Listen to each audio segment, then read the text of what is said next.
In the 70s, Times Square was a cesspool of pornography, of crime, of filth.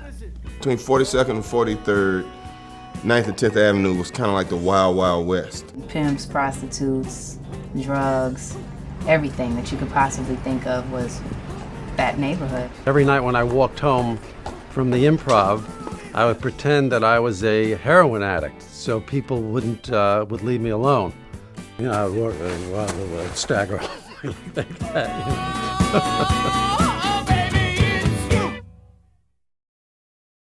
In an attempt to revitalize the Times Square area, the city of New York and private developers built an upscale housing complex called Manhattan Plaza. The only problem? People didn't want to live here. This neighborhood was really Hell's Kitchen.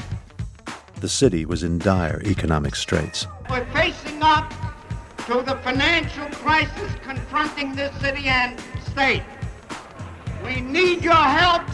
I know you're going to give it. The federal government said no to a bailout for New York City. Upper middle class tenants were fleeing, and Manhattan Plaza sat empty.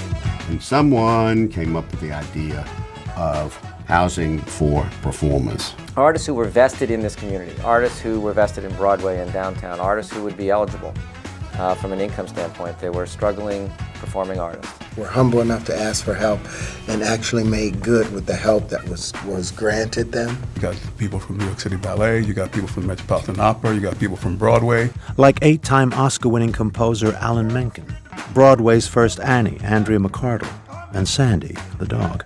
Stars like Patrick Dempsey, Mickey Rourke, and people who grew up here like Donald Faison and Alicia Keys.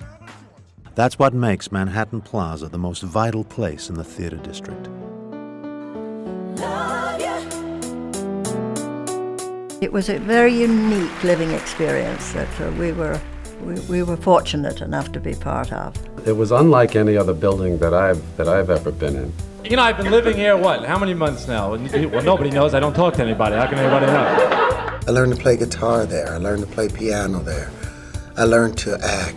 Had my first kiss there. That's what I mean, that place nurtured my dreams.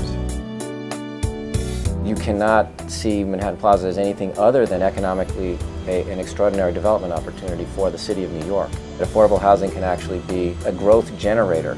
I think it's amazing. I think that it shouldn't just be one of a kind, you know, and I just feel so blessed to have been able to have experienced it.